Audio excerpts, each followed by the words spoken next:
Let's try to find some buying opportunities in the stock market. Let's start with Tesla.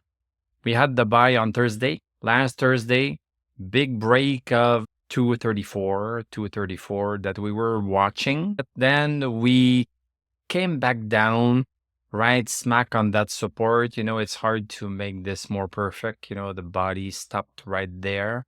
Let's take a look at the 1 hour chart. So you see right here, this is where we caved in.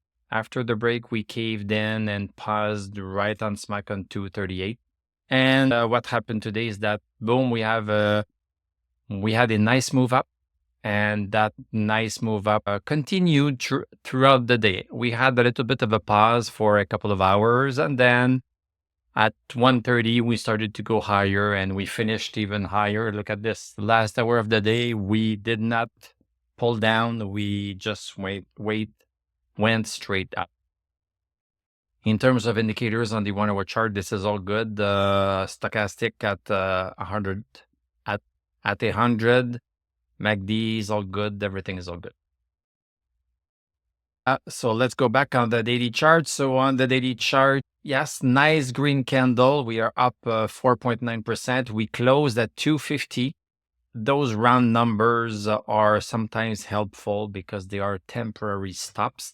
But most of the time, as we have just seen, support and resistances are not at even numbers. 238, it's not 240, and 234, it's not 235. So we should not always get gung-ho on wanting an even number. They have their usefulness, but they are not the end all be all. Right now, we should be good to go to 265. 265 right here. This is where we are going to get the next big test. 265, we could not close above 265 since October of last year. This is 1 year. 1 year long that we have not been able to close above 265. So this is going to be the big test. You can decide to take a profit at 265 and catch that nice swing that we are in, or you can sell part of it and wait to see what is going to happen. The buying is pretty clear. The selling depends on your financial situation. If you made money right here and you want that money, well, you can keep that money. If you don't need that money right now, you can let it continue further. Let's take a look at the VIX to see if this is something that is generalized. So VIX continuing down, 1.6% down. We like this. When the VIX is going down, stock market is going up. This is all in sync. At Dow Jones is continuing also up 0.15%. We are into this bull trend for Dow Jones. S&P 500, this is a very critical time. We had this resistance right here, big resistance. We closed above last week.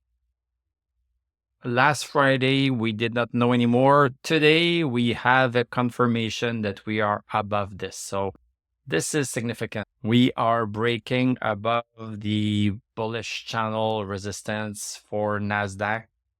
This is a big resistance. We broke it. So this is powerful.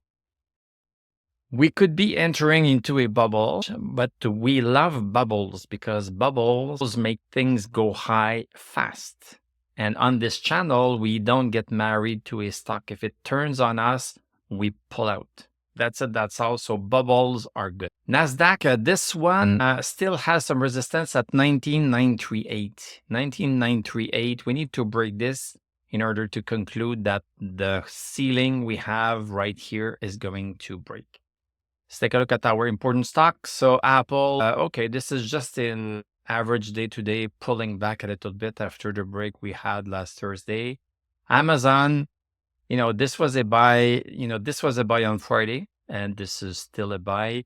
Next stop is going to be around 205. AMD, also, we had the buy on Thursday. We are holding. Adobe, no, look at this. It's trying to break 527.56, but it failed. ARM going sideways. Google, nothing to see either. Microsoft, we are caving into this one right here. That's the big diagonal resistance. Big one. Big one. Cannot break over it. So we need to wait for that in order to decide to get in again. Meta, yeah, we had the break last Thursday. Now we are caving into this resistance. This is par for the course. We have gone higher than that resistance in the past, so there's a chance that we could do that again. NVIDIA, this is still undecided. We are into this symmetrical triangle. So unless we break either of these two lines, there's not much to do. Palantir, oh boy, look at this. Palantir, look at the volume we had last Friday, crazy volume. And then right here, look at this right here. We broke our diagonal resistance. Diagonal resistance that started October 2022. This is the pace at which we are going higher and higher with Palantir, and that pace is not fast enough because now we are breaking the outmost resistance. We are breaking it. So that's very nice to see. We are pretty much making money everywhere. SMCI, no stochastic over 60. We don't know what this one is going to do. SoFi still in the bull trend, but short term, it's not showing us what it was supposed to show us. Let's take a look at our EV stocks. BYD still above 30.79, but this is not very strong. We need a break at 32.78 to have some movement. Lucid, we are still above 3.36. Neo Battery Material, okay, this one is starting to do something. We need to wait for 13 cents. You can jump the gun if you want.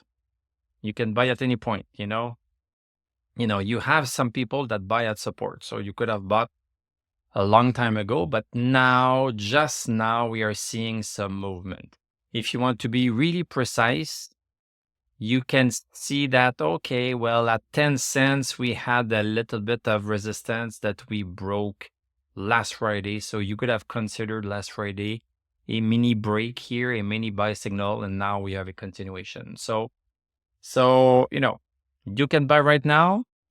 You can buy right now and it can work, but the real buy will come at 13 cents. But I'm the type who jumps the gun, so I might get into that one. Neo, nice sustaining power. We are above 491, have been since September 6th. This has been a long time. This is great. And look at the 21-day moving average right here. We went away from it and now we are getting close to it. So this could be indicative of another move up that we could be having eventually. Novonix, nothing to say. Xpeng still caving in to 977. This was a buy right here. It was a buy on September 19th and also September 11th. Right now, this is not too bad. It would be nice to break 977. Rivian, nothing to see. Novomont Graphite needs to break 146. Nikola Mining, disappointed a little bit right here, but the volume is so low. It might just be a couple of people that are getting tired of this. Bitcoin, we had a nice break of downward resistance. Now it's the horizontal resistance that is bugging us. 65,095. XRP going sideways. Gold continuing. Gold is like a train, or a bulldozer. Just moves very slowly, but this is a constant move. And silver, waiting to break this big downward resistance. So fantastic with Tesla. We are happy. Let's reach this 265, not too fast. Let's reach it slowly so that we can even continue further. Thank you very much for watching. Thank you for liking, commenting, subscribing. If you like what I do, you can become a YouTube member. Click on my TradingView affiliate link. I'm going to wish you a great evening. We are going to talk tomorrow, and I'm going to tell you à la prochaine.